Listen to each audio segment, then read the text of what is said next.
Oba, oba, oba, oba, oba! E aí? Tudo bem? Bom, vamos lá. Encerrar então o Brasil no século XVIII aí. Esse capítulo do nosso livro.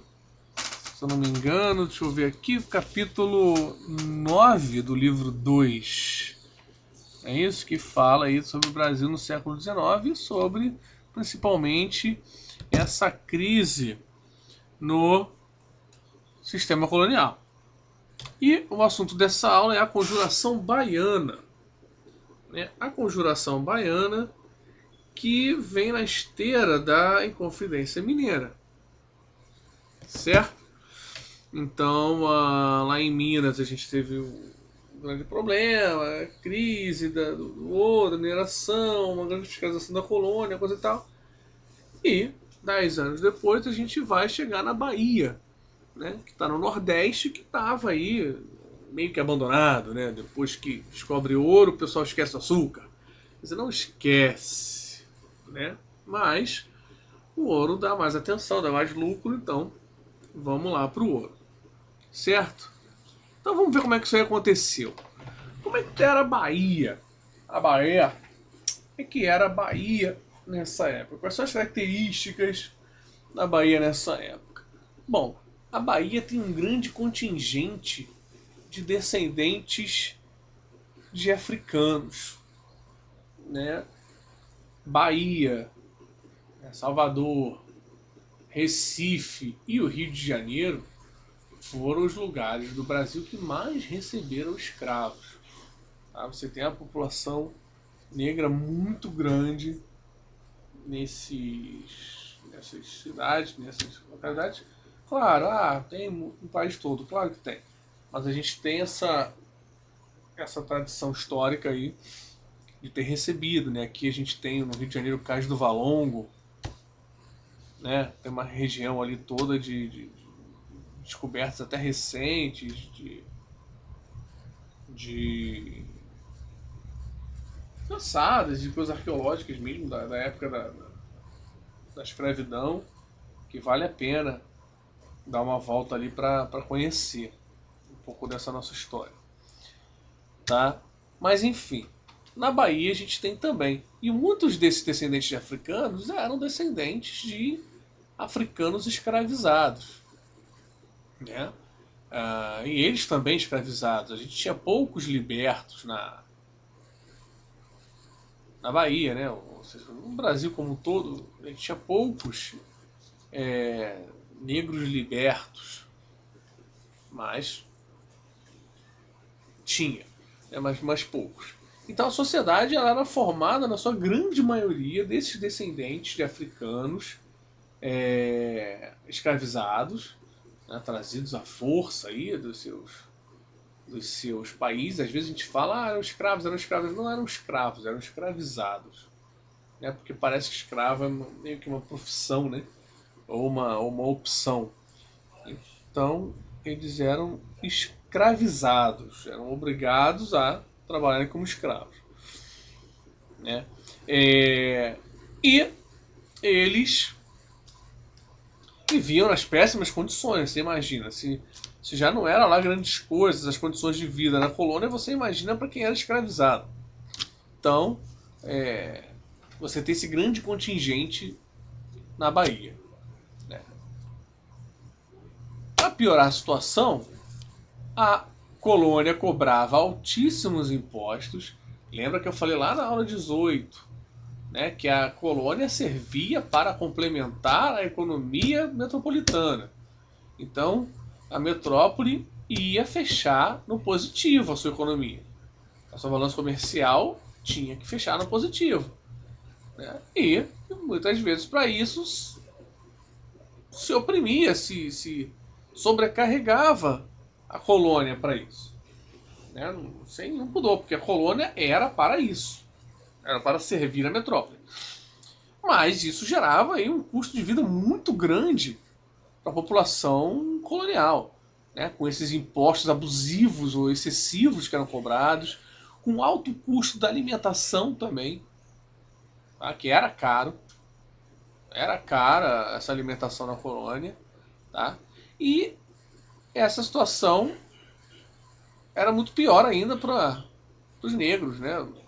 Principalmente os negros recém-libertos, que eram libertos, mas não se inseriam, não conseguiam se inserir completamente na sociedade, né? Tinha todo um estigma da escravidão, e, então era difícil para eles também levar a vida com dignidade. Então, obviamente, ser escravo era muito pior, mas era uma vida também de muita batalha, né? Porque além de batalhar para comer, você tinha toda a questão da escravidão e a questão racial também, preconceitos, enfim, que circulavam e em muitas medidas circulam até hoje, né? A população negra do país, né? Você imagina em 1799.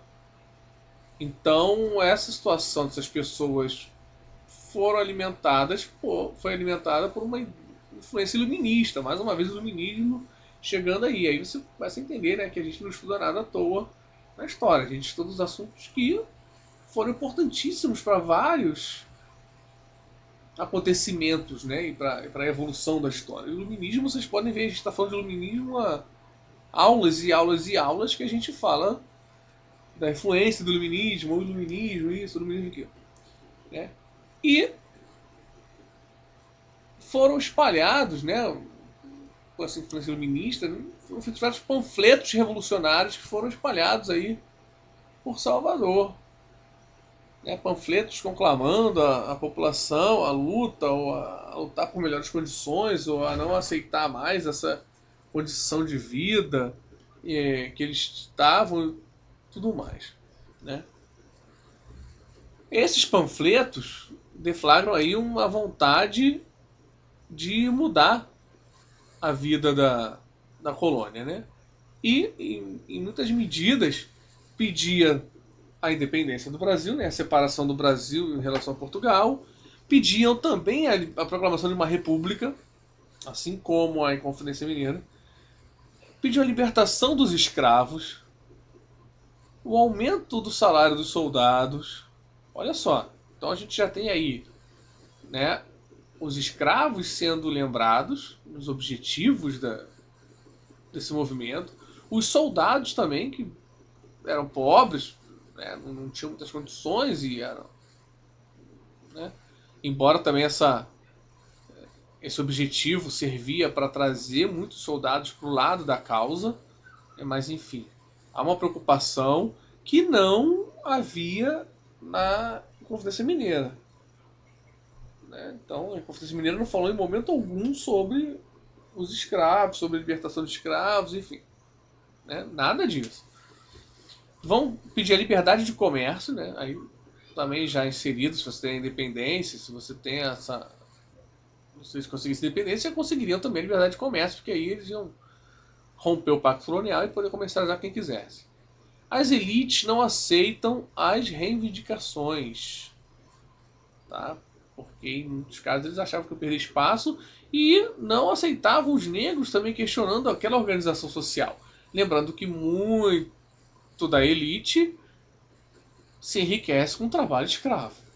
Então você imagina, se acaba a escravidão, a elite ia perder muito do seu, talvez do seu lucro, digamos assim, porque ia ter que pagar as pessoas para trabalhar, enfim.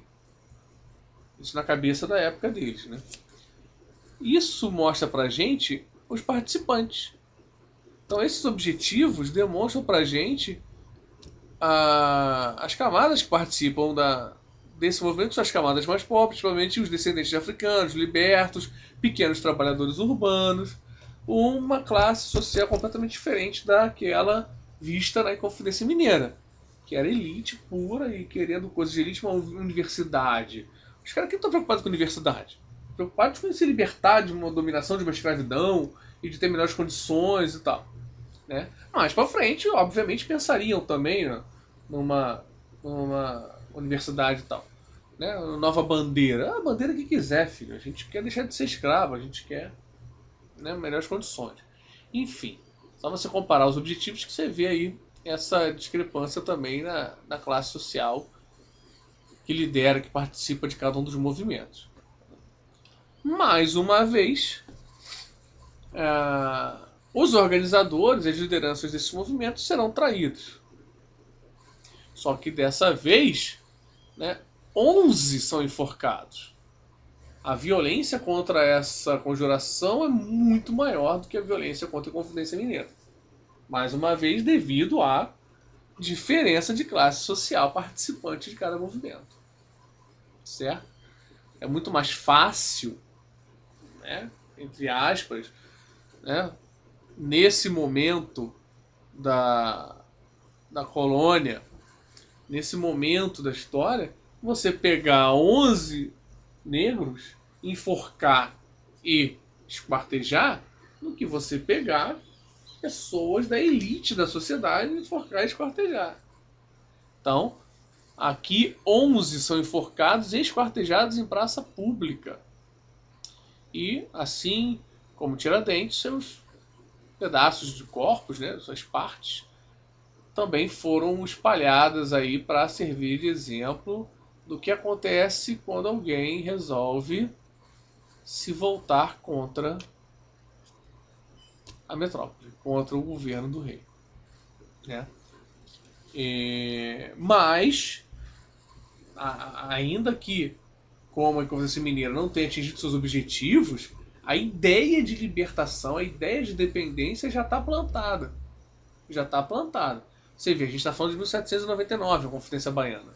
98, né? 1798, 99. Enfim, praticamente 22 anos depois, 23 por aí, em 2 décadas, o Brasil se torna independente. Claro que muita coisa vai acontecer aí também.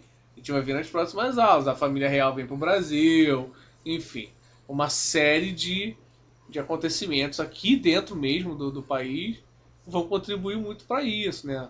Claro, com influência de outros acontecimentos lá de fora, tá?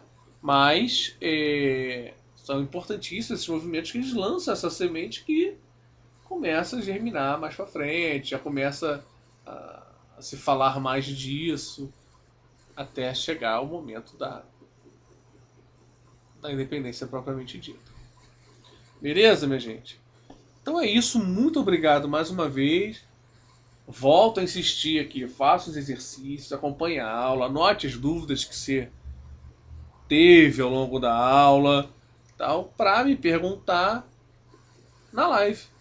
Nas lives de terça-feira às 4 da tarde, quando eu corrijo os exercícios que eu passo para vocês, comentando as questões e fazendo observações e tirando dúvidas também. Né? Vocês trazendo as dúvidas ali para o chat, eu leio e tiro essas dúvidas. Ok? Então, muito obrigado aí pela presença de vocês. Bons estudos. Se cuidem e até brevíssimo, se Deus quiser. Tchau, tchau.